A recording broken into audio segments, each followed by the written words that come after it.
Hi, Manali. Thank you so much for being part of this podcast and my experiment.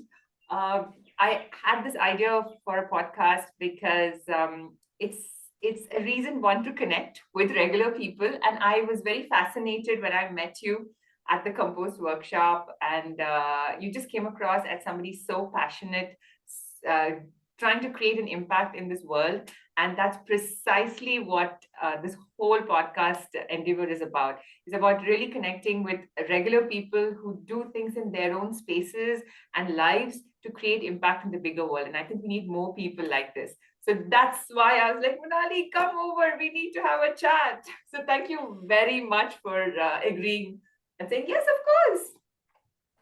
Thank you so much, Bindu. Thank you so much for such a kind introduction and for thinking of me because I love to talk and I think a podcast is perfect. A way to chat and some things.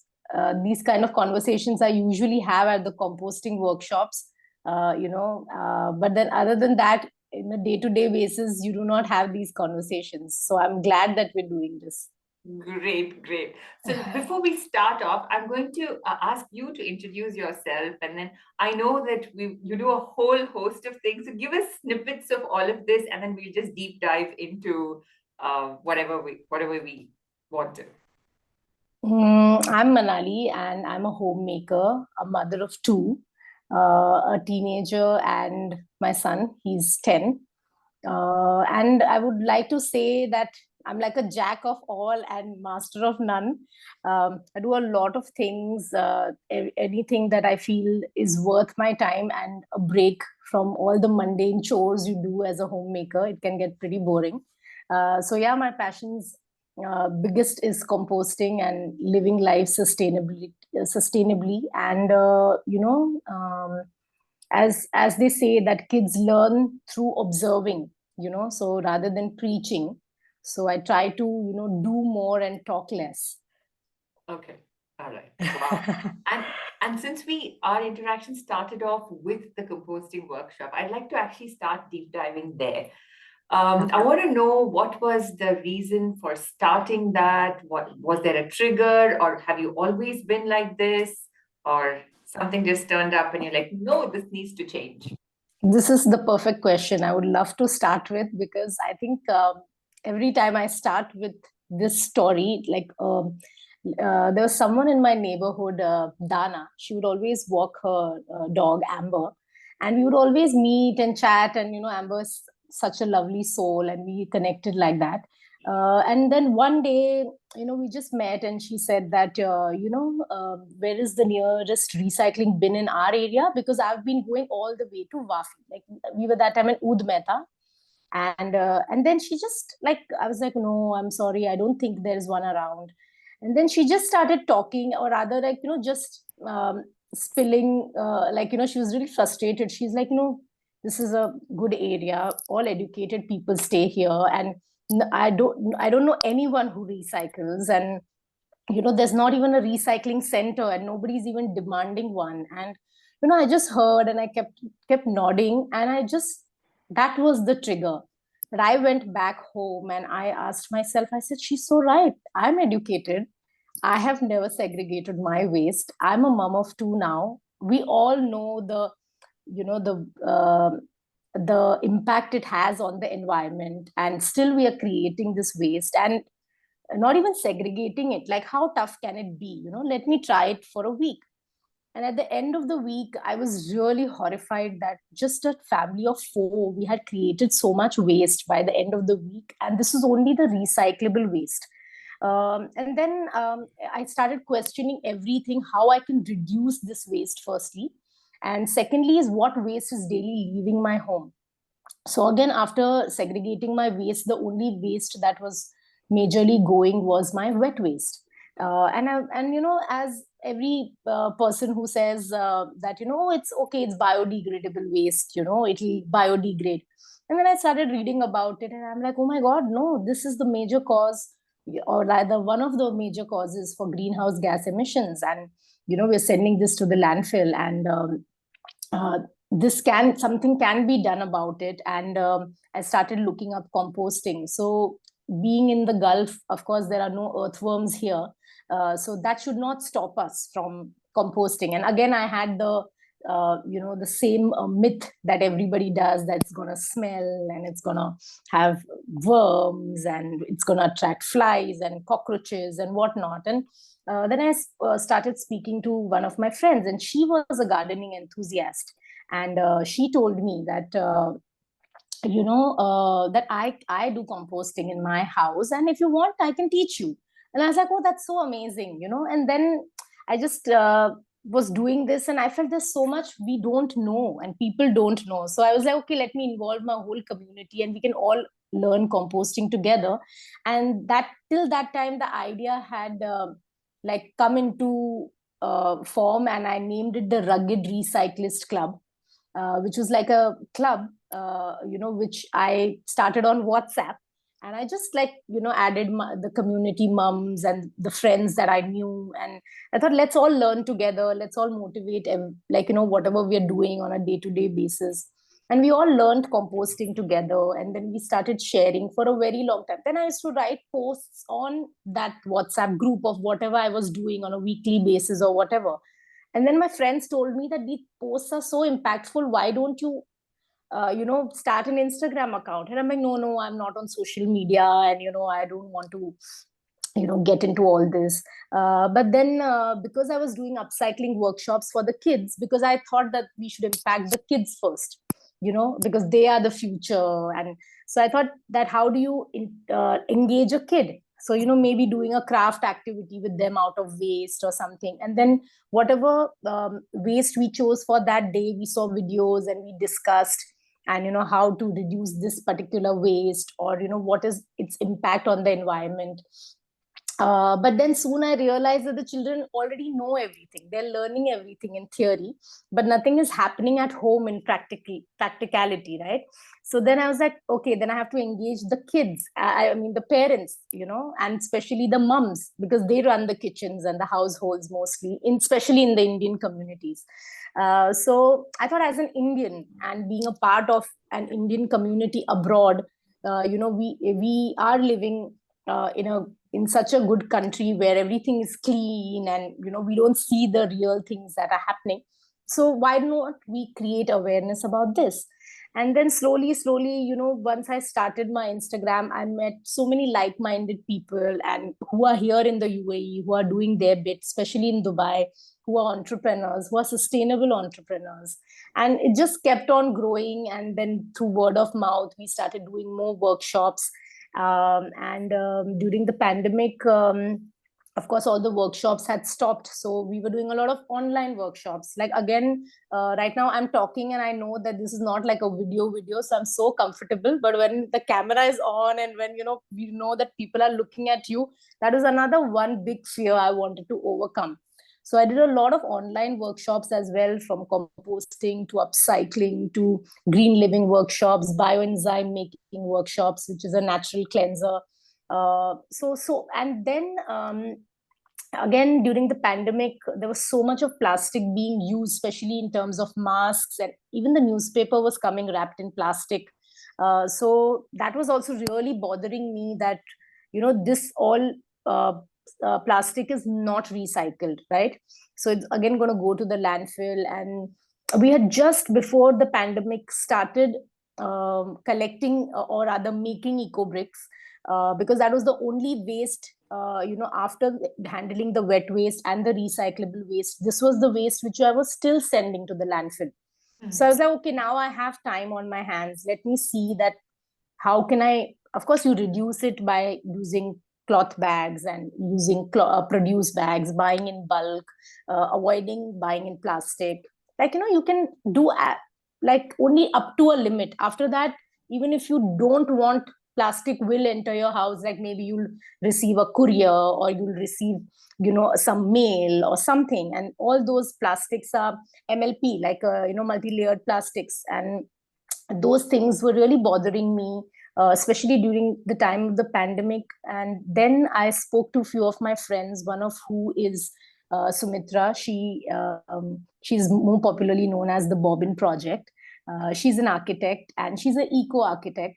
an eco designer, and I spoke to her that, even if we make these eco bricks, what do we do with them? Because everybody who will make an eco brick, something has to be done with them, or else you're not going to just store them in your house. And she was like, yeah, we can make something with them. And we started again through word of mouth, through WhatsApp, through social media, creating a buzz that we want volunteers to make eco bricks with us, so we can make a scalable model, something which is having a bigger impact. And we were so happy that 20-25 people joined us, and we ended making up 680 eco bricks roughly, over a span of 1 year. And then we chose to make a community compost pit out of it, because composting is my passion. So it was like dealing with the non-recyclable waste, at the same time encouraging people in my community to, and my neighbors, to send me their wet waste and composting it for them, and ultimately not sending any of my garden waste as well to the landfill, because I have a huge garden with a lot of trees and a lot of leaves. So only my kitchen waste wasn't enough. I needed more of wet waste. And I'm happy to inform that for the past 1 year, the community compost pit in my backyard is up and running. So it was the first pilot project which we did in Dubai, which was all the training was entirely done online during the pandemic. So it was really interesting social experiment come project, which saw the light of the day. And I think it was one of the most satisfying, moments in my journey. And yeah, I think this is like the whole circle.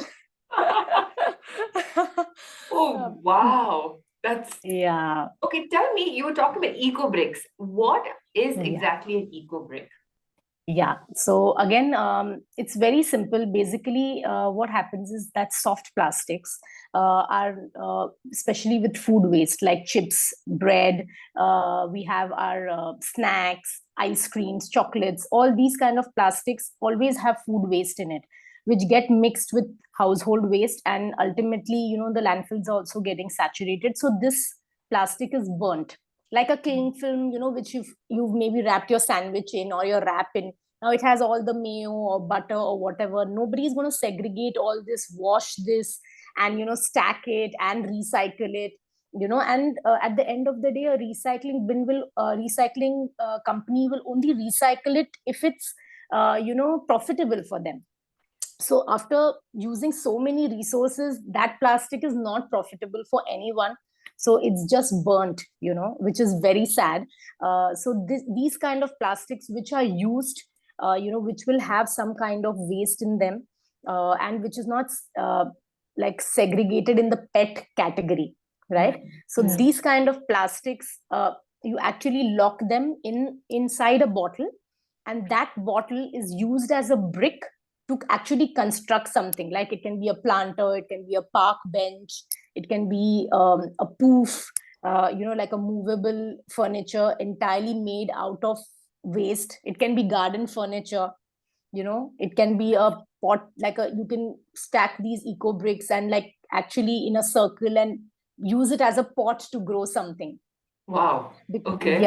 Yeah, because these non-recyclable plastics, if they reach the desert or the soil or the water, then they further break down into microplastics. And at very high temperatures like we have here, in one summer, one bag is completely broken down and it gets completely, absorbed into the environment. And we are already consuming one plastic hanger worth of microplastics a month. So this is a great way of locking all that plastic, so it further does not break down into microplastics and enter our soil, our water, and ultimately our bodies, right? So of course it's not the best solution, but it's like a stopgap arrangement, because we are not seeing the use of plastic stopping anywhere in the next few years. So what do you do with this waste? It's actually just a concept of making best out of waste. Right? Rather than sending it to the landfill and burning it, or it landing in the heat and breaking down into microplastics, it's just a way of locking this waste away and making the best of it for now. Until we are able to actually stop the whole usage of plastic. Yes, exactly. Right. And so I have seen your eco bricks. It's the compost that you created in your backyard, right? You Yeah. created that whole thing out of eco bricks. Wow. And this, you said you brought the whole community together. How was that experience of bringing the whole community, or at least some members of the community together? Yeah, it was a very great experience because we had participants who were 9-year-old to we had participants who were 60 years old. So it was very interesting that how households got involved, because even if it was just one member making them, everybody had to get involved, right? Right. Because if the kids were too young, then the parents were washing it for them or helping them cut it up, or like that. And when there were senior citizens, then of course if they have grandchildren, they were joining them too. So it was a very interesting thing to see that. And the biggest takeaway from this project was how each participant started questioning their consumer patterns, that this what can be avoided from this, like suppose if we are buying some lentils, which is already packaged, instead of that, why don't we go to the bulk section and buy the same thing and avoid this plastic completely? Right. For kids, I give them the best example is that you want to have a packet of chips, then maybe if you're gone out, maybe choose french fries, which is a snack but does not come out of a packet. Or maybe you can buy popcorn kernels and keep on popping those at home. So from one bag of those popcorn kernels, you have snacked so many times, instead of one plastic, a small pack which has hardly 20-25 chips in it. Right. Like another simple thing is that if you're going for a cup, an ice cream in a cup, just have it in a cone, and you have completely not created that spoon and that bowl. Because again, the bowl is mlp, multi-layered plastic, which will definitely not get recycled because it's coated with plastic, and it has paper inside, so it's plastic on both sides, and the paper is sandwiched in between. So it's very, very difficult to recycle something like that. And even like having your own tea or coffee flask, rather than using a disposable every time, especially people who are in offices, who have like 2-3 cups of any hot beverage a day. And also to create that awareness that if you just pour your tea or coffee on a paper, it'll get absorbed, it's not going to hold it. So what you're thinking is paper is actually not paper, it's completely lined with plastic, and then you're putting a very hot beverage into it, and you're literally drinking so many microplastics along with your tea and your coffee, right? Yeah. Or even just hot water. So these kind of conversations happened online, and that awareness, and we got the opportunity to create that awareness one-on-one, because it was smaller groups, and I think we made them make those lifestyle changes through this project. So I think that was one of the biggest takeaways or achievements from the EcoBrick project. Wow. And how is it running right now? So right now, me and my partner, as I said, Sumitra, we're working with an eco school called the Pristine Private School. And as I mentioned before, that they had this entire yard, which was, completely dumped with all the broken furniture, benches, or whatever waste of the school. And the kids thought that why don't we revamp this space? And whatever waste is there, we will upcycle it and make something out of it to hang out there in the break time, or and even like when it's too hot, then they can move that furniture inside. So that's where we pitched to the school, and they really liked the idea of making movable furniture with eco bricks, which is completely made out of waste. So as I said, it's a best out of waste project. And we're currently working with the kids for 3 weeks, and the eco-brick making is in full swing currently. Wow, that's amazing. And I love the fact that you're starting with kids, because when we start there, there's a longer term impact that you're impacting generations. Yeah. Yeah, because we're working with them totally for 6 weeks. So in the beginning of the session, we ask them, how did you collect this waste? And in the end of the session, we discuss with them that what do you think out of this waste, what can be reduced, you know? So only yesterday I told the kids that I don't want you to go out and get that plastic by every day eating a packet of chips. That's not how I want you to collect that waste by creating it in the first place. So there were some kids who were new yesterday and they didn't have any plastics with them. So I actually told them, why don't you go to the recycling bins around your school, and why don't you collect that plastic from there? And keep your eyes and ears open during the break, or if you've gone to a party over the weekend, or if you've gone to a restaurant, that what waste is being created around you which you can bring back. Yeah. Like if you've gone to the beach and if you see that plastic is being littered, or even cigarette butts, they are not recycled. Like there are only one or two companies who have just started recycling them, because it's such a small waste. You have to collect so much, and then so much resources go into recycling those.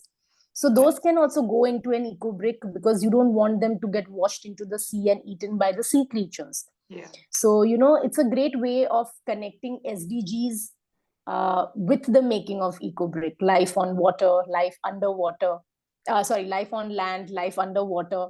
So it's a very interesting and practical way of teaching kids to do or to take action. Yeah. Rather than just talk about everything in theory, because at the end of the day, even their parents will be like, oh, how much can one individual do? The government has to bring in these changes, or the big corporations have to bring in these changes. But I beg to differ. I feel as individuals, we can definitely make a difference and create a ripple effect. Absolutely. Right, when we do something and we talk about it or create awareness about it, it will definitely make an influence on others as well. And yeah, the kids can definitely influence their parents, the kids can influence their community, the society as a whole. Yeah. I think you're absolutely right. We need more people talking about it. Even if there's one person talking to another person or a couple of people, the more conversations we have and the more we start doing. Because yes, in we understand sustainability, we understand the impact of humans that human is having today in the environment, and it's all taught. You're right. All kids know about it in theory, but then telling them that this is what you can do as a person, as a 7-year-old, as a 10-year-old, it's also very empowering for the child. Definitely. And I think that's empowerment factor we probably do not even realize. Like, okay, I can impact the environment that I live in, and that's going to create a bigger impact in the future, which is amazing. All right, that's really nice. Right. So tell me, what are the typical challenges you might be facing? Yes, this is, we all know it, it's sustainability and environmental impact, and these are all very big words. So what are the things that you've spoken to so many people over the last couple of years? Are there these typical challenges that you face, or another flip side is, what are these funny things that you might hear and probably silently smile at? Oh my God, there are so many. Like, especially, I think every person who's starting their sustainable journey will tell you this, and that the most difficult people to influence is your own family, right? Because it's literally like they won't take you seriously, or they'll be like, oh my God, there she goes again, you know. But then the only thing that I say is that just keep your head down and doing it, and I'm a Reiki practitioner, and I remember that my Reiki teacher, again I would mention her name, Farzeen Shroff, she told me that when we're talking about Mother Earth and when we're talking about sustainability, green living, it has to come from a place of love. It should not come from a place of judgment or anger or frustration, that oh my God, people are not doing enough, and why are they like this, why are they not understanding? Because if you come or communicate from that energy, the energy will never come across and will not have that impact that you want it to have. So it has to come from a place of love, for Mother Nature, because she's so selflessly loving us. Even after we make so many mistakes, she forgives us. We still get vegetables and flowers. Still, the sun rises every day. Still, the moon goes down every day. So I think I've made my peace with it like that. That your vibe attracts your tribe. Um, if you keep your vibe positive, you will attract the right kind of people who want to know more, who want to learn more, and the people who are resistant or hesitant will follow. They'll start even with the small changes, even if they're not big. Like, I have so many friends coming up to me, like, saying that a person like me, because of you, I have started segregating, and she'll be like, I just wanted to share with you that, I've given up a straw. So even if like given up disposable straws, I know it's a very little action, but at least when they meet me, they made sure to tell me that, after seeing your videos, after seeing your talking to you or whatever, we have made this change. Or if they're bringing something over to my house, they'll bring it in a paper bag and say that, see, I got you in a paper bag because I know that you don't like plastic. So yeah, you have to live with these little wins. Or when you walk into a shop where daily you buy something in your own container, and the shopkeeper smiling at you, knowing that, oh, this is the lady who brings her containers, so it's very little wins, and sometimes big wins, and sometimes also there are very sarcastic comments, and people try to pull you down, and then you're left aghast. But yeah, as you said, you smile and nod, and you concentrate or focus on the positives. Yeah. Any interesting or funny story that comes to your mind at this point? Something that you heard, and I'd just like to hear that. Like one day, someone started out saying to me that, oh, whatever you're doing is so inspirational, and I'm so happy you're doing our bit also. And that left me aghast. I said, oh, so you don't want to do anything, and you're inspired that I'm doing your bit also? Like, what does that even mean? So I was like, oh, I have to do your bit also, is it? Yeah, so at that moment it makes you very angry, but then you smile and nod, and you just like ignore it. What else can you do? That maybe they're not in that place in their journey right now. Yes. So you have to accept that okay, one day maybe they will reach that point in their journey. Because I was them maybe 12 years ago, right? Where I felt that if I've gone to a coffee shop, like, especially in India, where they serve our traditional coffee and tea, so you'll be like, no, give it to me in a disposable, I don't know how they must have washed it, or like that. So even I have been there, and so definitely I don't judge anyone, because who am I to judge? Even I have started my journey at a point of time, and they have not reached that time as yet. So yeah, it's okay. All views are welcomed. So that's quite magnanimous. Yeah, it's just that their journey is there in that place, and it's okay. All of us live our own journeys, isn't it? Definitely. So what's your pick me up when these things happen, and you might get angry or frustrated, or you're like, why am I even doing this? So what's your pick me up? I think my garden is my biggest escape. Like, whenever I'm upset, I just go to the garden and I see something new blooming, or I'll see a new bug, or I'll see something new. And of course, when I'm like really bored doing all the mundane things that a stay-at-home mom has to do, then dancing is again my biggest escape. Like when my kids were younger and I was really angry about something or upset about something, but I didn't want them to see it, I would literally put on music and we would just dance together, So of course, I'm not that I'm saying that I'm a perfect mother and I've been a perfect example and I've never yelled at my kids and I practice gentle parenting. And no, I'm not making any of those claims. But everybody has their own way of dealing with their anger or frustration or exhaustion.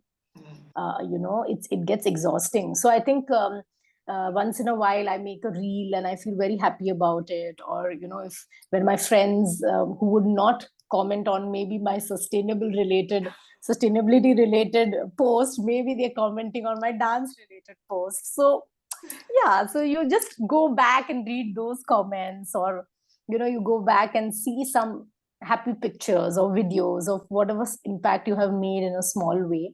Yeah. And as I think I should have been on the planet Saturn, because 24 hours are clearly not enough for me for all the things that I like to do in a day. Yeah, so How many hours do you think you need in a day? I don't know, 72 at least. Because again, I love my sleep. So I would get to sleep for a whole 24 hours. Why not? So then I want to know, what's a typical day in Manali's life then? Let's remove the 24 hours. If you had unlimited time, what are the things you would fill it with in a typical way? No, as I say, that there's no typical way. It's just that when I wake up on a particular day and how I'm feeling. Like if I'm very tired, I'll be like one of those people who's on the couch watching Netflix from morning to evening. Or some nights I have literally binged watched a whole show, and then the next day I don't know like whether it's morning or afternoon or what. And then there'll be some days when I'll spend my whole day in my garden or in my kitchen cooking something, or in my garden doing. There's always so much to do in a garden. Or planning surprises for my friends, or having someone for lunch, or putting together maybe a gift basket for them, or doing a DIY. I've not been doing a lot of DIY for the last 1 year, but again, DIY is one of my go-tos. When days, or when life gets really boring, then I just pick up a DIY, and that makes me happy. Again, reel making is so interesting. I think you know editing it and seeing how it finally turned out, and which music to choose, and what will you do to get more people to look at it or make it interesting. So I really get attracted with creating. It can be anything, like being creative. Yeah. Yeah, when you're saying this, you remind me of this terminology called creators economy. So it's a huge lot of us are consumers. We're just consuming stuff constantly, whether it's food or Netflix or whatever.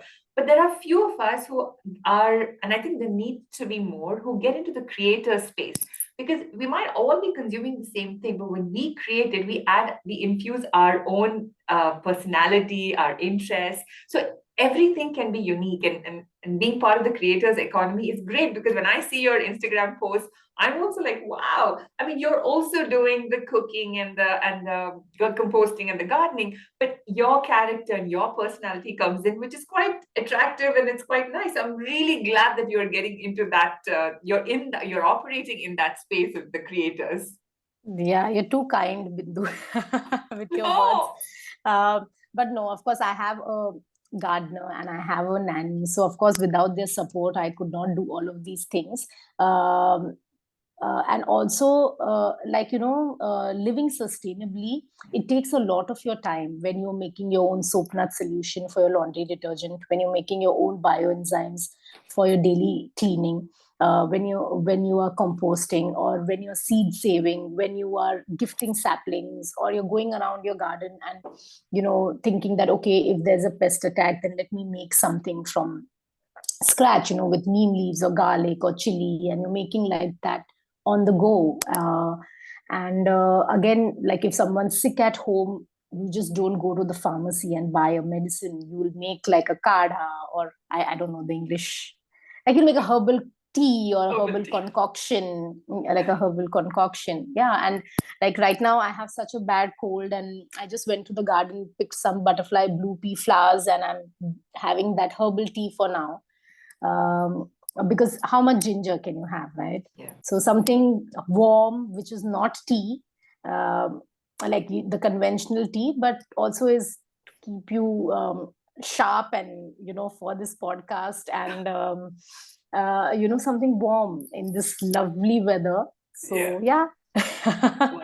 You touched upon a very interesting thing about living sustainably. Sustainably can take a lot of time, because I think as humans we've evolved, and plastic and all of these things that have come in are because we want to save time, we want it to be convenient. It's all started from there, right? Yeah.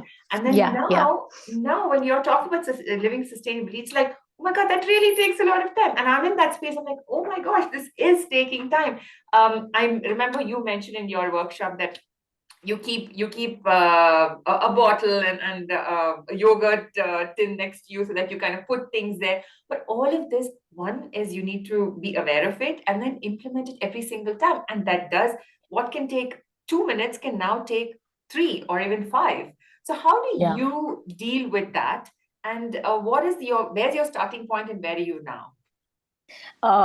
Yeah, so I think I would like to rephrase it that it takes a lot of time. Rather than that, I would like to rephrase and say that this is the time that I want to, this is how I want to use my time more articulated, by, being more, what's the word that I'm looking for? Okay, can we do that again? Like I'm trying to say that, we have only particular amount of time, and then we want to use it in a more impactful manner, right? What's the word for that? Efficient, optimize. Yeah, optimally. Yes, optimally, that's the word I was looking for. Great. Okay. So can we do this again? Yeah, we'll stop here and we can start. Great.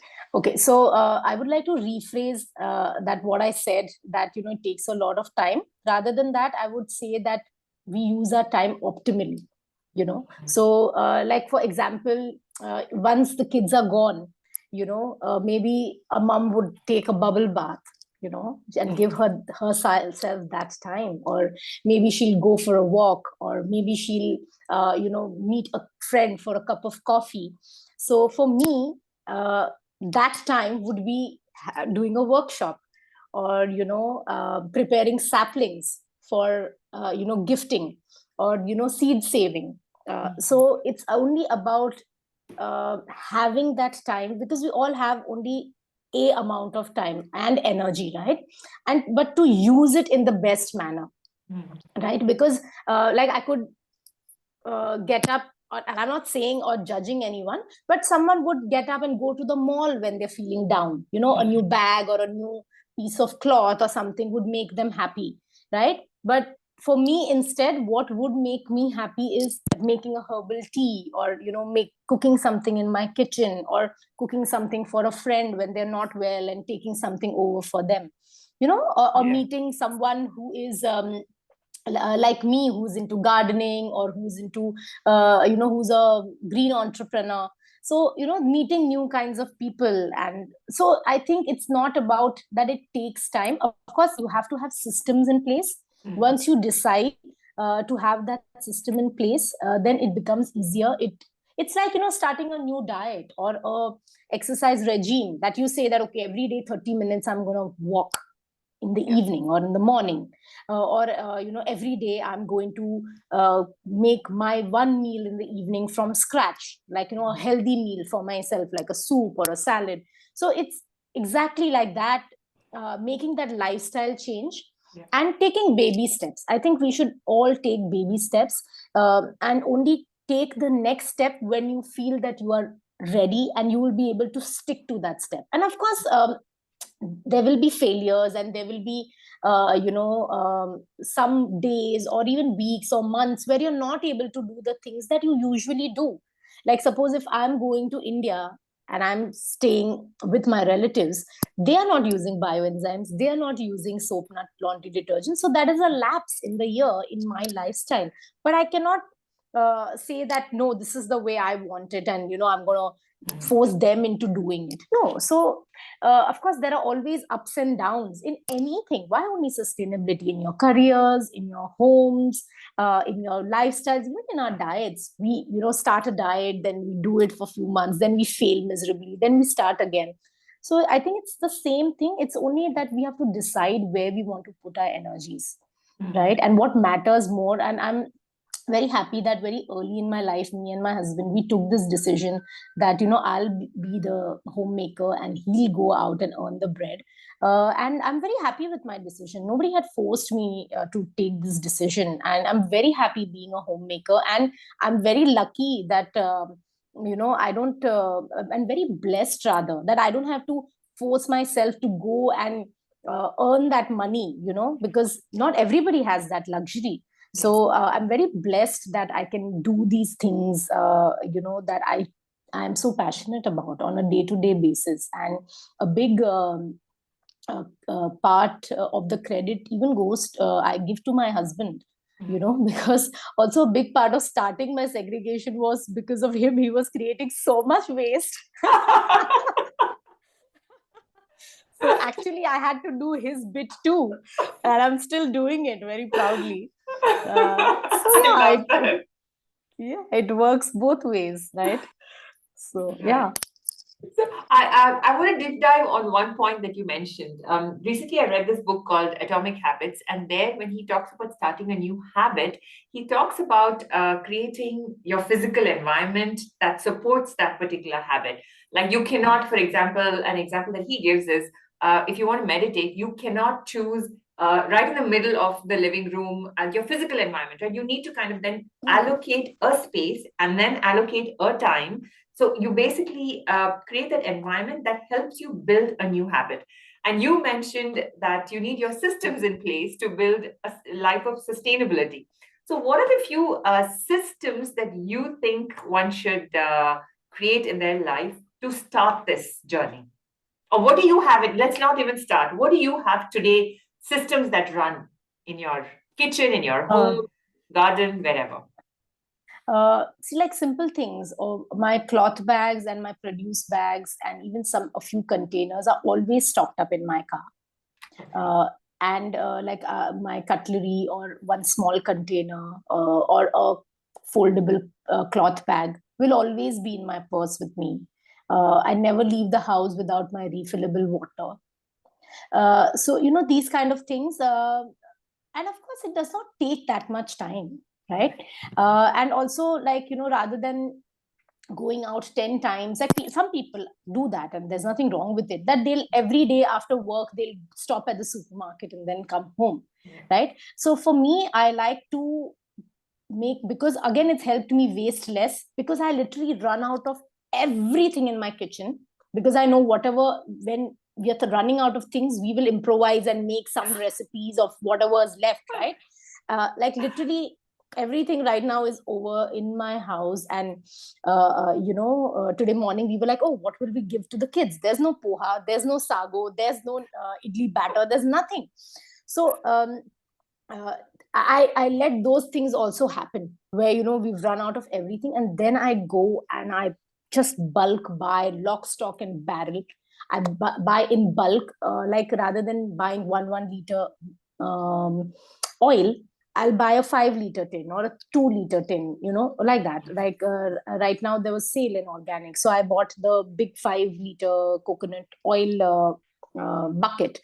So yeah, once you identify the places you're going to buy, and sometimes when you go out and you will not find certain things which ideally you would like, that they're not packaged, but they are on that particular day. So don't buy it. What will happen? Right? Because, like, suppose if strawberries are in season, for the longest time I didn't buy, still I don't buy baby corn. I don't buy asparagus, because they all come in those plastic containers. So I'm like, what will happen if I will not eat baby corn or asparagus or even strawberries or even blueberries for the matter? But now, for the last 2 years, I've been seeing in those wooden crates you can buy in bulk, right? And of course, other thing used to bother me was leafy greens.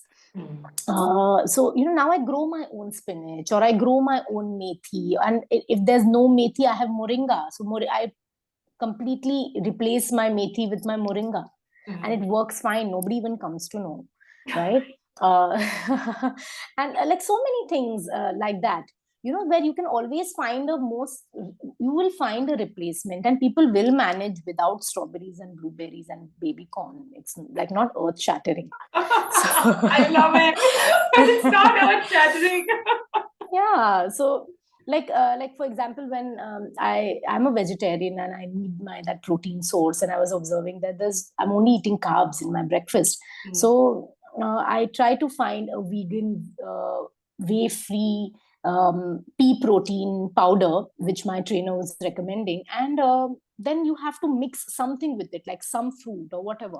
So then one of my friends said that you get a bulk packet in organic, which is like a 2 kg packet with all mixed berries. It's frozen. And I literally buy like one big packet and it lasts me 6 months, because I'm not consuming it so much, only in little parts when I'm adding it to or maybe I'm adding it to the kids to make a fruit yogurt or something, right? So rather than buying it fresh, which has traveled like, so many miles and kilometers, thousands sometimes, this frozen one is handy in my freezer, and like green peas, when they are in season, we stock it up, and we use not for the entire year, but we stock up little that at least will last us the next 2 months. Even corn on the cobs, my kids love corn, so I would never buy those cling film corn on the cobs. When they are in season, we eat it every week. Then we freeze some, we cut the kernels, and again we freeze some. Again, that lasts us 2 months. So every 2 months, you would want to change your diet. You cannot eat the same thing from January till December. You'll eat seasonal stuff, and you'll eat seasonal fruit and vegetables and herbs. So that's the way I run my kitchen. That whatever is available easily, you will eat it. If it is not available easily, or it's coming like completely covered in plastic, then you avoid it. Like if you've gone to buy a papaya, nowadays it comes in that styrofoam mesh, and then there's a cling film on top and whatnot. So I'll not buy papaya from that particular supermarket on that particular day.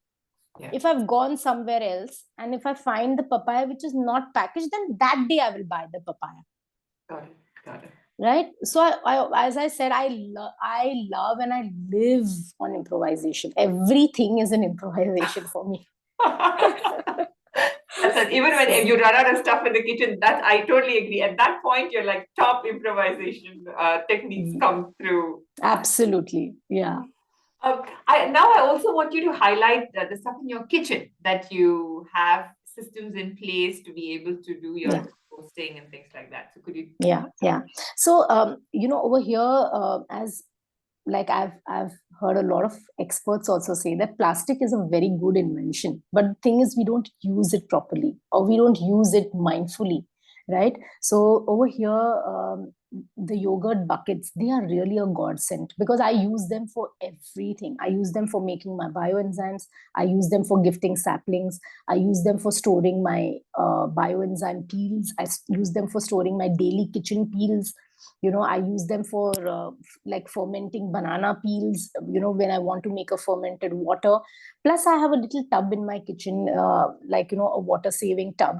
So when we are washing rice or lentils, or when we are draining like the pasta water, or even rice, we drain the rice water after cooking, the post rice cooking water. Like if I've made tea, I'll just throw the tea leaves in there. If I've made a pancake batter, or if I've made a milkshake or a smoothie, I'll rinse the jug out and keep adding to that bucket, or the bowl. It's a big bowl, and then we keep on emptying it in the garden few times a day. So that is one thing, these buckets and this bowl that I keep in the kitchen for saving the wastewater. Again, it's very super nutritious for the plants, all the things that I've mentioned. So many times, like when we're washing the lentils or something, one grain will go in that water, when we and then we'll see that particular plant has popped up in the garden, because wherever we threw the water there, right? So again, it's very interesting to see that how nature rewards you for these little actions, for mindfully saving this water. Right. Lovely. Do you remember, Manali, that you and I met first because you said you have extra yogurt dabbas? So I was like, no, no, I want to take some. And then I came Yeah. and I still use Indeed. those because, yes, my compost bin was so small and then I converted it into the big yogurt bucket. And then, yeah, Yeah. it's very useful. I think it's about reusing them constantly instead of just Constantly. using it and then getting rid of it.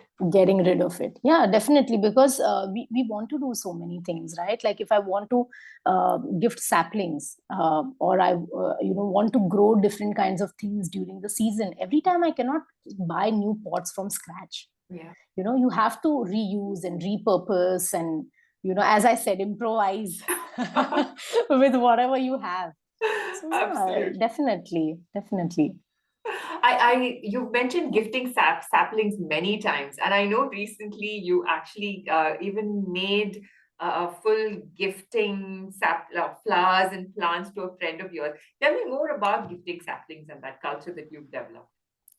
Yeah, so again, gifting was something which gets very tricky once you try to say that I don't want to buy or gift anything which is wasteful, right? Because once you go out to buy a gift, trust me, there are 5 to 10% options which are not in any way near plastic, right? Because everything is comes in plastic, or maybe even if it's like a t-shirt or something, like especially for the ladies, so it's not sustainable material, right?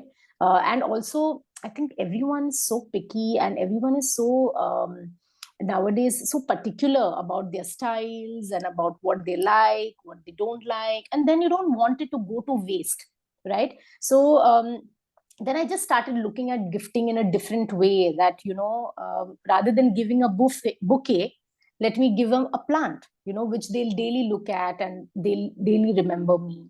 And of course, you gift them to people who love plants, like, who are not going to be like, oh my God, she's increased my work and I have to water this plant. So of course you have to gift mindfully at the same time, Yeah. that who would like it as a gift. And cash is the best, because kids love it, parents are happy that there's no more trash in the house, because sometimes kids just open things and they don't like it and they don't play with it anymore, and then you feel so wasteful that, oh my God, now I can't even give it to someone. So for the longest times I would tell my kids, if they've gone for a party, that if there are two same goodie bags which has the exact same thing, peep into it. If you don't like it, say no, thank you auntie, we both can share one, right? Like refuse it nicely, or just leave it behind. Nobody's gonna be bothered, trust me, you've done it so quietly, left it behind and left the party. So and also sometimes I've just given like, of course, I always don't go to pick up my kids. Like if my husband's gone, or if they've come with some other parent and the gift has already entered my house, so one is open and I know that, okay, the kids already have this, I don't need to open the second one. That gift wrap thing, as it is, goes for charity, on Christmas charities or on whatever charities, when you know that someone will be happy to receive it unopened, or in a gift wrap or whatever. Yeah. So I'm telling you, improvisation is key. So I just keep improvising, that whatever, if the kids have even opened the wrapping and if I feel they already have that, then I say, let's not open this, we can give it to someone else. And sometimes when you have a invitation which you suddenly received, or you've forgotten about the invitation, you always have this stash to fall back on, which is not a bad thing. So, so you quickly put it into a paper bag and pass it forward. Right. Paid Yeah, forward. paid forward, definitely. And also like experiences, because I'm a person who loves nature, loves adventure, and who doesn't love massages.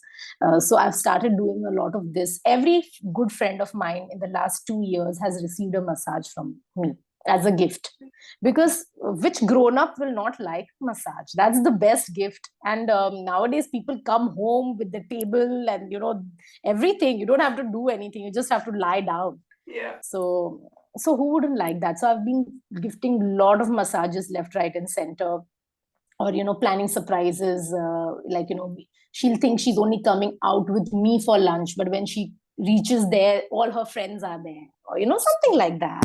Right. So yeah, so these are the kind of surprises or experiences that people will actually remember, True. right?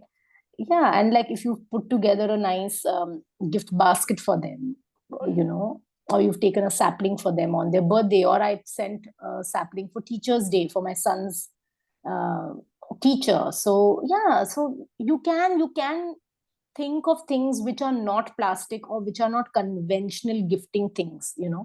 like a top or a perfume or a purse or candles. So yeah.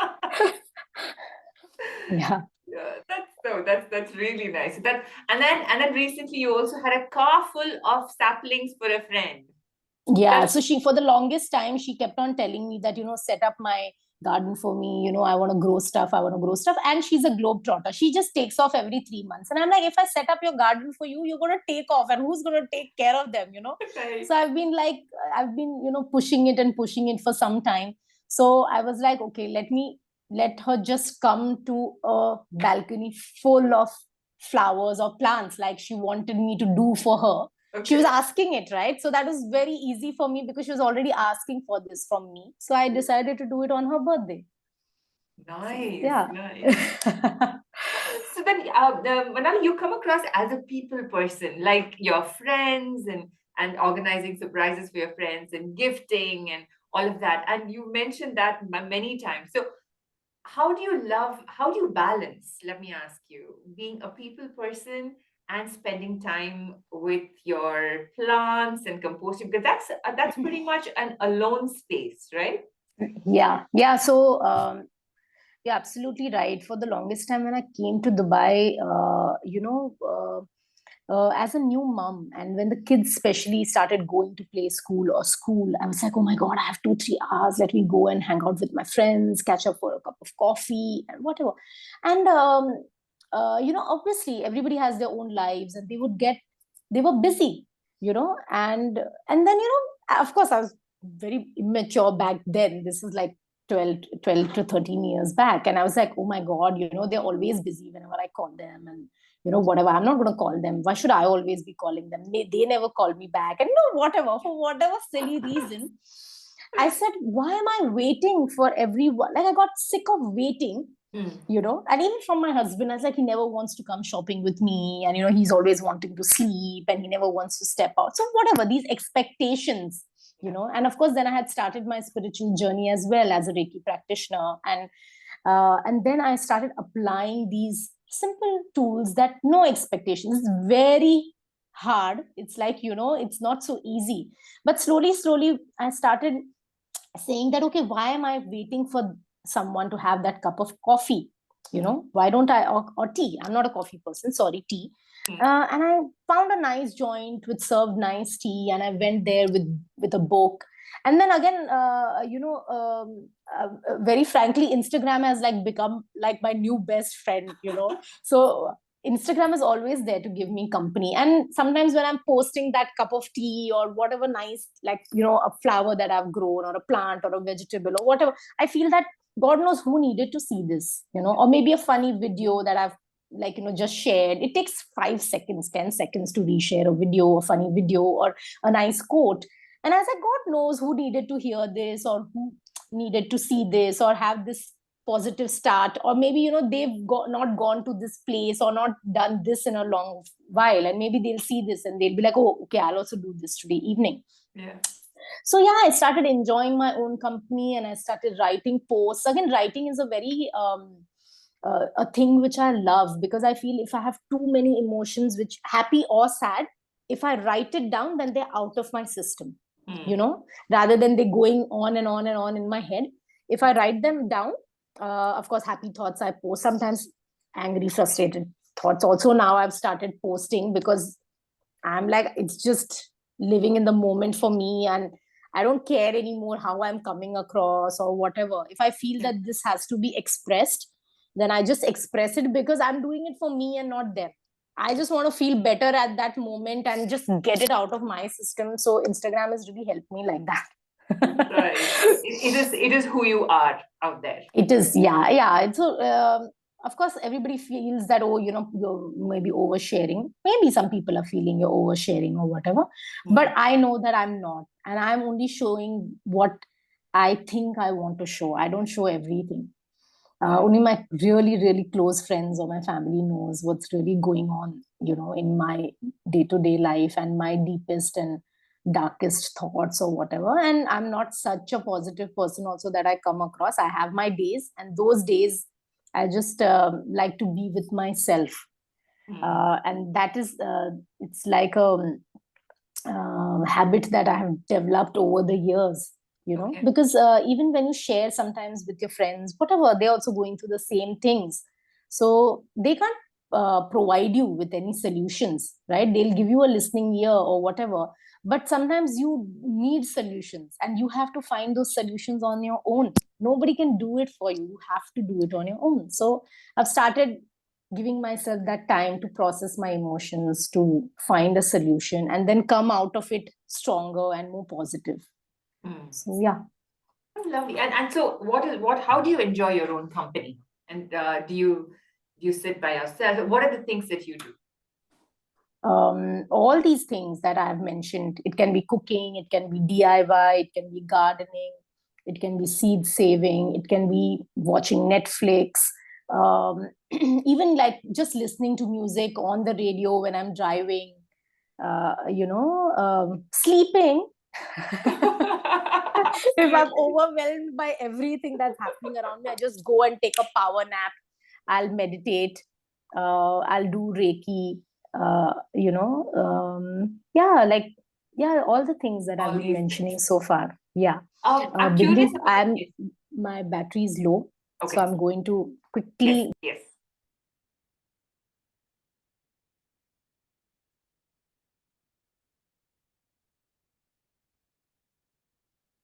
Can you hear me?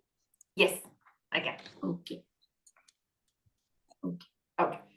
So I'm going to ask you a question on the. Oh, I lost my train of thought. What were you saying just now about? Yeah. All right. DIY. You've mentioned that a couple of times. I'm very curious. What are the kind of DIY projects that you do? See, my DIY projects have been are like for two reasons. One, if any festival is approaching and I don't want to buy the conventional things that are available in the market, or it can be like, something which I've been accumulating in the house because, after a point of time, you feel like you're becoming a hoarder. So yeah, like I had heard of decoupage. That's basically taking tissue and glue and revamping or upcycling boxes.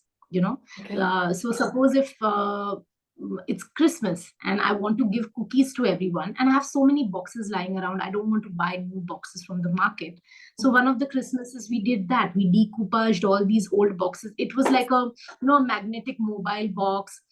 Then you have those credit card kits when you buy a new credit card. They are those nice magnetic sort of boxes with flaps and very nice boxes which you've been accumulating. So I was like, okay, we'll make Christmas cookies and we'll gift everyone, even if it's a token. It's like each person is getting 6 to 8 of our precious cookies, because we're not making so much, we're making very little. So it can be something like that, or like for one Diwali, I decided that I'll give a plant, but I cannot just give a plant. I have to give something sweet with it. So then I made some vegan brownies at home, and then I gave a little sapling. Then we gave the vegan brownies, and then I used to again have these kullad, these earthen pots in which they serve these lassi and the sweets. So those also we were collecting. So what we did is we just painted them with whatever paints we had in the house. And we made some mouth fresheners at home, with fennel seeds and whatever. And I remember that again with orange peels. It was just, as I said, I just kept improvising. Okay, plant is there, brownie is there. What else can I put? So I thought instead of diya, let me put these kullads, which I can put the dried mouth freshener in. And then how can I just gift one? So then I took one more, and then I had these orange peels which I had dried for a face mask or something. And then I borrowed some coffee grounds, used coffee grounds from some community neighbor or whatever, and I put a coffee and orange scrub in one of those, you know. Then I was like, okay, what? Yeah, so I was like, what else can I put? And like that, I just kept on like adding stuff to those baskets, and it became like a nice gift basket, you know. uh like so many things. I think one time during Christmas, I saw like a reel or something on Instagram, and it was like making a Christmas tree only out of garden twigs and ribbon, where you just tie the twigs, and it forms like a Christmas tree. And I was like, oh, this is a nice outdoor ornament. We have so many twigs. So me and the kids made that for Christmas. Or if it's Halloween, and we wanted to decorate the house. So I had so many of these styrofoam trays, which I didn't know. We know that styrofoam doesn't get very easily recycled. So we were just keeping it at home. And I was like, okay, these are interesting colors. Some were green, some were black, some were white. And, so we made like these little door hanger, like a spider. We drew a ghost on one or whatever, and put it around our door. We made a spider web from a laundry bag. Like, we cut it up and like that. So every year for Christmas, for Halloween, we're improvising with whatever waste is in our house. We try not to buy the decorations from outside. So yeah, so the DIY can either be on occasion of the festival, or maybe things that are lying around. Wow. And how cooperative are your kids in joining you with all of these things? Yeah, so of course, when they were younger, they were much more cooperative. So yeah, like, if you have glass jars, once I think we made these truffles, out of nuts and walnuts, and I think carrot. Yeah, it was grated carrot and those kind of truffles we had made.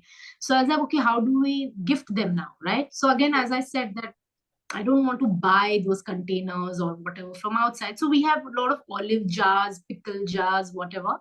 So we just did a little bit of drip painting effect with glass paints on it. And we put the truffles in it. Of course, they were all of different sizes or whatever.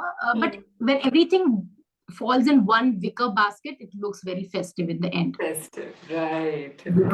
So whatever little things you put together and you make a basket out of it. So yeah, when painting and all this, they are a part of. Again, my daughter, she loves to bake. My kids love sweets, like no brainer. All kids are like that. They love sugar. So she'll make macaroons, she'll make shortbread cookies, she'll make sugar cookies, and she'll make everything from scratch. Like I am the only one who's giving the packaging ideas. She makes everything from scratch. So yeah, that's the help that she'll give me. And sometimes I have to drag them and say that, come on, let's finish this now.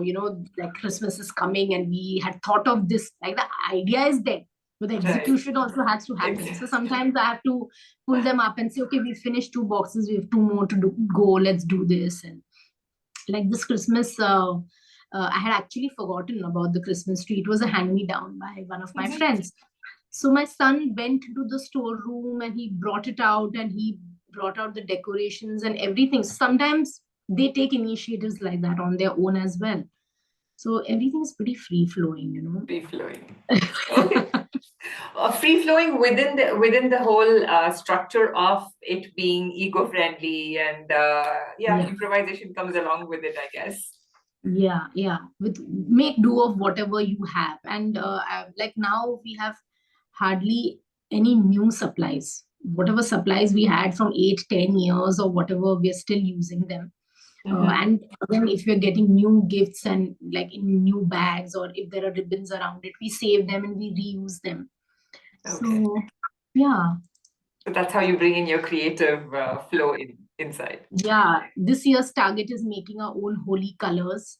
So yeah. Oh, okay. That was going to be actually where I was going. What's the next festival or occasion coming, and what is running in your head? Yeah, Holi is the next festival, and of course, I really had stopped playing Holi for a very long time. I had just played it last year. Also, it was in a very small group where I knew that it was not like one of those big Holi bashes with rain dance and all that. So that's why I chose to join for my kids and, as a family, where we just used a few buckets of water and, of course, the colors were, everything says organic, but till I don't make it myself, I don't believe it. But of course, we bought a few packets from whatever said organic. But I thought, so then last year itself, I had decided that this year, even if we make two colors, we can definitely try. So yeah, it's the plan. That's the plan so far. Let's see about the execution. So what is your natural source for the colors? So so again, I would like to share this very sweet story. So as I said, you have your whole tribe on Instagram, and I'm following someone in India, and she makes her holy colors, and she was really promoting it last year. And and she's also entrepreneur, and I ordered some bamboo toothbrushes from her because my husband was coming from Mumbai. And she remembered that I had told her about these flowers, the palash or palash flowers, which give out a orange pigment. So it is also had like a cooling summer drink, and that can be used to color the rice flour. Beetroot juice can be used, and I'm also thinking of experimenting with my butterfly blue pea flowers. So I was like, okay, these blue and orange and pink. I said, yeah, that's colors are enough. That makes your colors, isn't it? Yeah, and there's always haldi, safest, So yeah, this is like just an idea in my head. I cannot make any promises about the execution yet. I'm going to follow you and see what happens during Holi. Oh no, I have spoken too soon. So at least one color now. At least one color, because she sent me those flowers all the way from Mumbai, and she wrote a little note, and she said happy Holi to you in advance. And I was, oh my god, this is so sweet of her. Like, I was so touched that she remembered this conversation which we had on Instagram. Nice. And I was like, wow. Yeah, so for her, definitely I should definitely make one color. One color. Yeah. And there's one thing that you mentioned during the compost workshop that I'd definitely like to highlight here, where, the biofertilizers, the bioenzyme, sorry. So the bioenzyme, tell me something more about that journey of yours in terms of where it started, the bioenzyme, and how do you actually use it in your life today? Yeah, so again, the bioenzyme journey is so interesting. As I said, you start questioning all your choices as a consumer.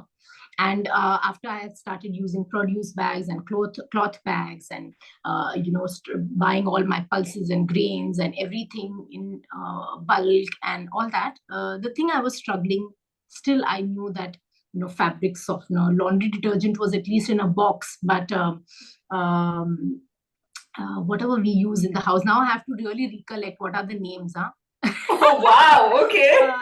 What is it? Dettol and not Vanish. What is that other company? Downy and Comfort. Clorox. Clorox. Yeah. Okay. Yeah. So, of course, I was buying all these products because I lived in a rented apartment back then where everything was white. The bathroom, the bathtubs, and whatever. So whatever the cleaners used to tell me, ma'am, buy this or buy that, whatever product names they would give me, would buy them. And then of course when they would get over, I was like, okay, these are all plastic. Okay, they are recyclable plastic, but we know that these are harmful chemicals. And again, I started reading up about it, that when these detergents or whatever, when they go into our water, what happens? Yeah.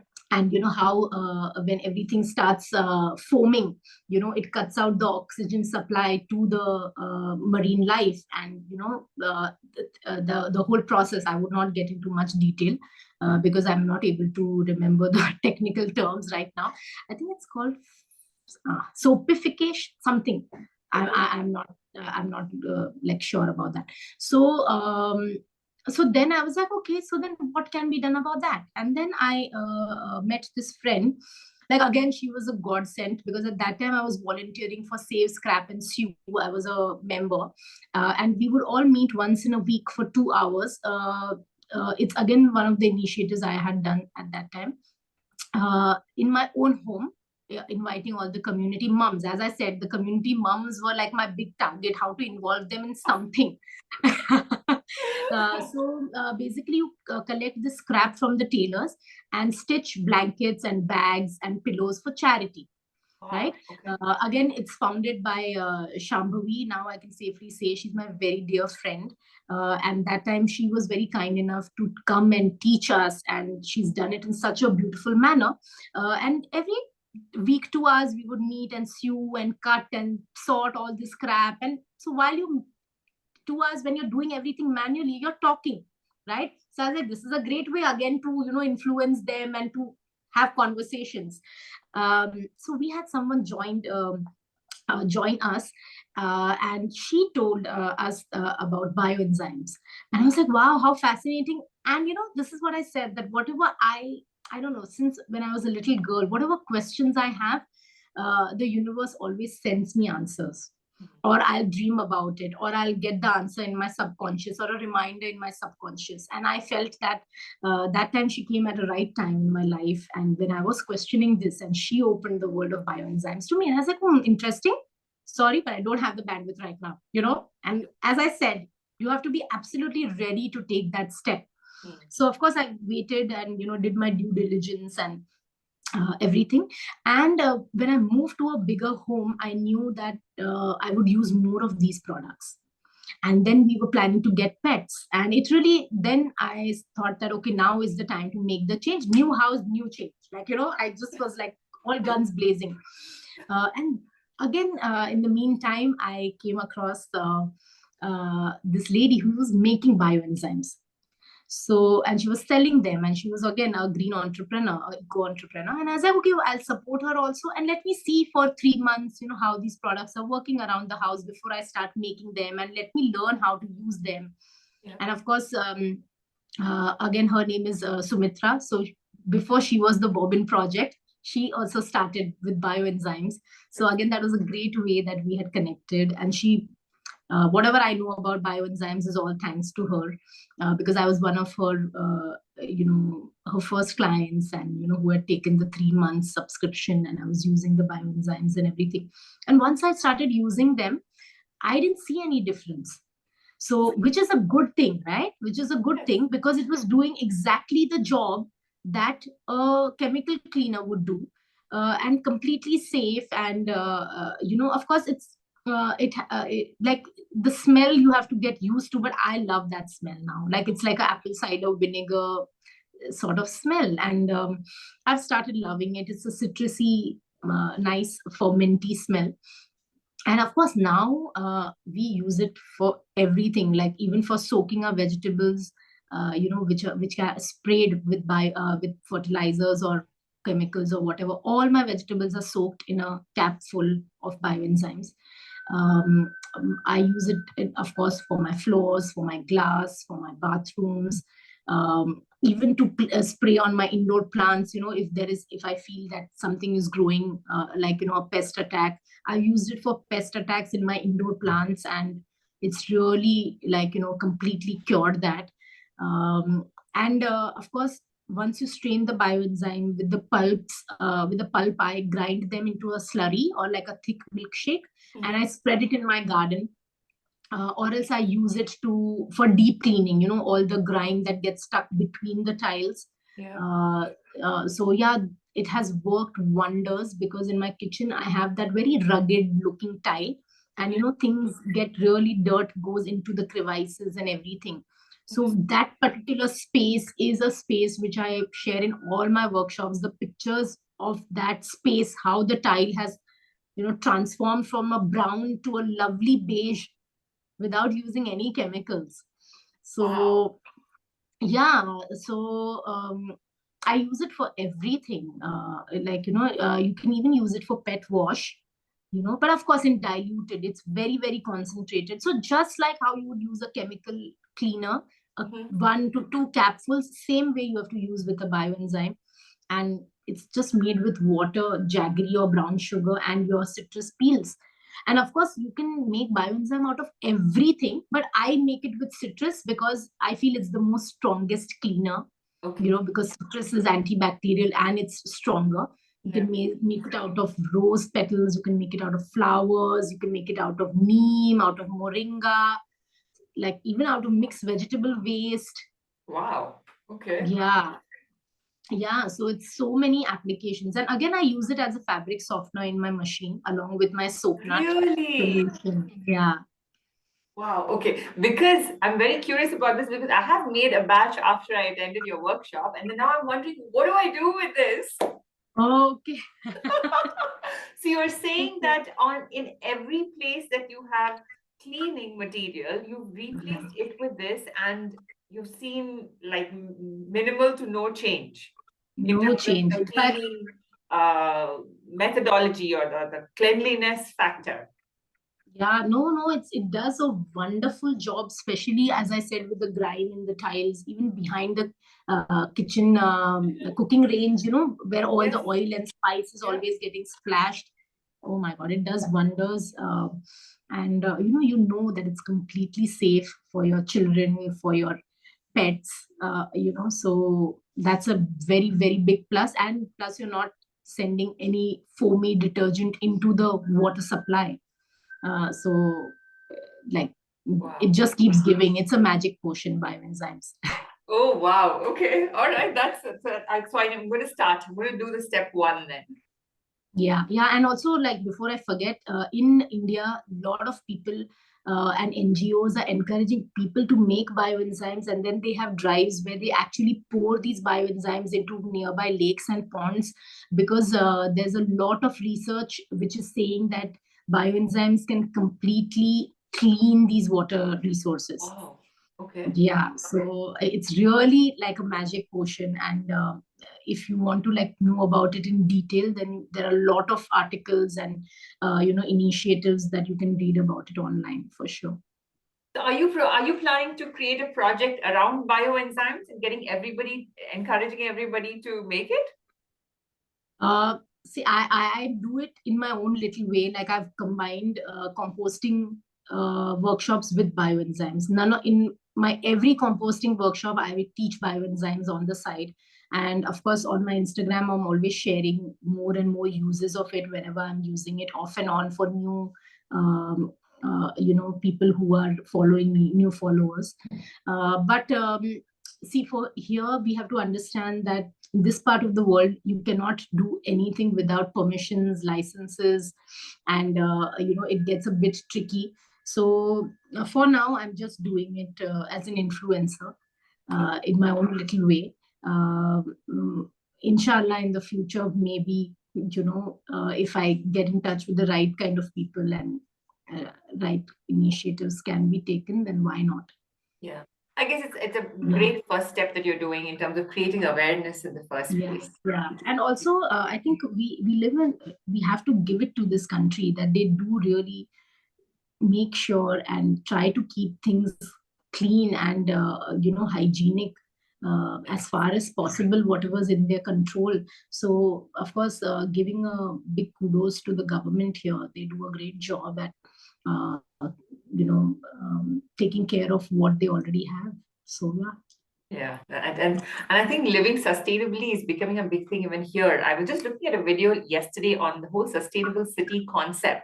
I Yeah. know something like that existed, but then I didn't know the background in terms of even the architecture of that place, a whole lot of things.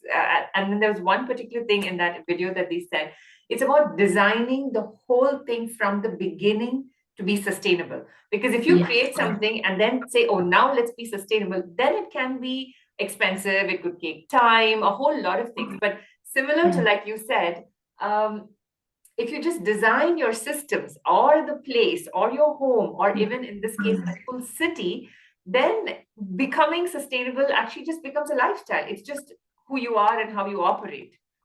Yeah, definitely. So that's great.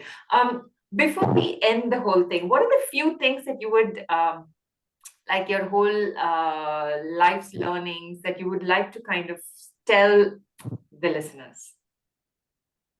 Oh, I think I've already told you guys Too many, but the everything. top three that just come saying that no, this is something that you're really passionate about, and say, start this in terms of something very actionable. Yeah, so again, coming back to composting, that is one sustainable action which will straight away deal with 40 to 50% of your household waste. So that is one action which has a very, very big impact, because we all eat, right? So we're all creating wet waste. Yeah, Yeah. wet waste is something which definitely each and every household cannot say that, oh, we are not creating this waste, or oh, we have reduced this waste. You cannot reduce this waste because we every day eat 3 meals a day. Yeah. So by this one sustainable action, you are not only helping the landfills from getting saturated, you're making a direct impact on the greenhouse gases. Like, when years back, we were using chlorofluorocarbons, and everybody realized that chlorofluorocarbons are creating holes in the ozone layer, and just like that we stopped using them. Yeah. Right.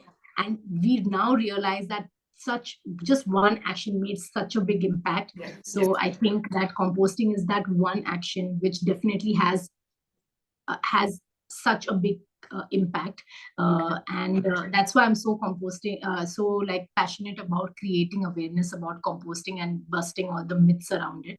um, and second thing is that, if you feel that you cannot make bioenzymes, or you cannot maybe carry your containers everywhere because you're always on the go, and like people have so many reasons that for that I cannot do this on a day, or you cannot cook your own food, maybe you're working long hours and you take takeouts or whatever.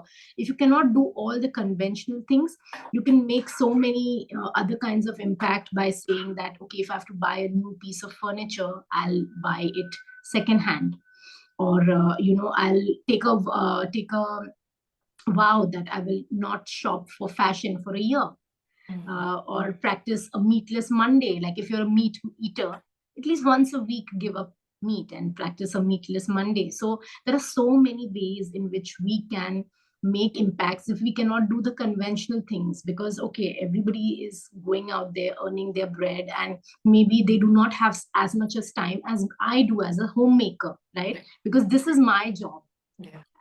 and I take it very seriously. So I do the best that I can as a homemaker to give the best fresh food to my children, or try to home grow it, or try to not use chemicals in my home, or so many other things. So same way, if you are more passionate about your career and you cannot do all these things, then you can definitely do these kind of things where you can make impact other ways also. Yeah. Right. uh, so this is a second thing, about buying secondhand, thrifted, borrow things. Borrow is such a big way of making an impact, because everyone has so many things, like especially for Halloween and international days and Diwalis. If we all have like a group of friends who keep passing it on to each other, or like if my kid has grown out of something, then before discarding it, ask your these group of friends, or have like a pact with them that, okay, I have a 10-year-old, you have a 8-year-old, we will swap. Yes. So Yes. swap, borrow, thrift, these are like very big impact makers, for sure. And the third thing is of having an intent. I think that's one of the biggest lessons that I have learned, that if you have an intent and if you work towards it slowly and steadily, then things will fall into place, and you will attract the right kind of people and the right kind of information. If you just put your intent out in the universe, I'm a big believer of universal energies and how we attract like-minded people, and how we attract what we deserve, and what we want. Because as in the sustainable journey, they say need over want, right? So the universe will give you what you need, not necessarily what you want. Right. So keep that channel open and keep speaking to the universe, and It will give you what you need. And I would like to end this with a very beautiful story. When I really started believing in this, we had a counselor in school at a very young age, I was very fortunate that she shared this story with us, which I followed for all my life.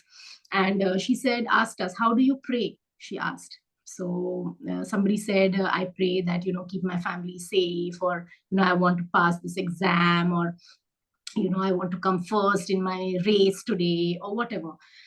So she said, okay, I'll tell you a story about this king. And let me give you an example in terms of UAE. So every day he would pray to God that, God, please make me the king of Dubai. Please make me the king of Dubai. Please make me the king of Dubai. And God said, okay, fine, I'll make you the king of Dubai.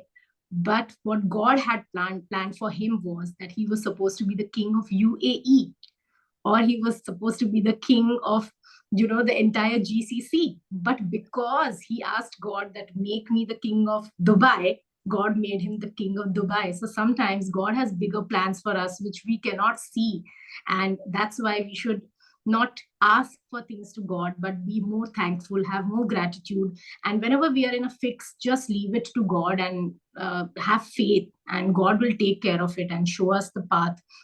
Even if we feel that, oh my God, why are you doing this to me? But the universe knows best. I'm saying in terms of universe, you can say in terms of God or your belief. Yeah. So yeah, this is the third Super. thing that I would like to say. Wow, thank you so much, Manali. That was amazing. Totally. And I think what you're boiling down to the fact that each one of us can make a difference. And the Definitely. point is we just need to take that first step in our own spaces, in our own lives, in our own families, in our own communities. And that itself is the big thing that the world and the universe needs today. Us giving back. Definitely. Yeah, Yes. thank you. And how would you like people to connect to you or your work? I think if you daily want to see what I'm doing or spy on me, that is she only all talk or is she doing anything? So I think the best is my Instagram. I'm Eco Enthusiastic Mum, MUM, on Instagram, and I think that's one platform that I'm most active on. And yeah, that's it. I think that's one platform that I try to keep as updated as possible of my new initiatives or whatever I'm doing on a day-to-day basis.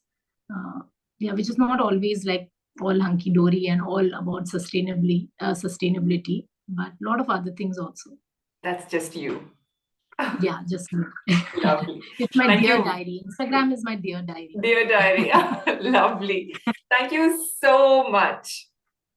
Thank you so much. Thank you so much for thinking of me and giving me the opportunity. I've never talked about myself so much. My God. So it's been fascinating for me to kind of really deep dive into so many aspects of you that I knew and I didn't know. So it's lovely. Great, great. It was great talking to you, and you are a great host. So thank you so much. Thank you.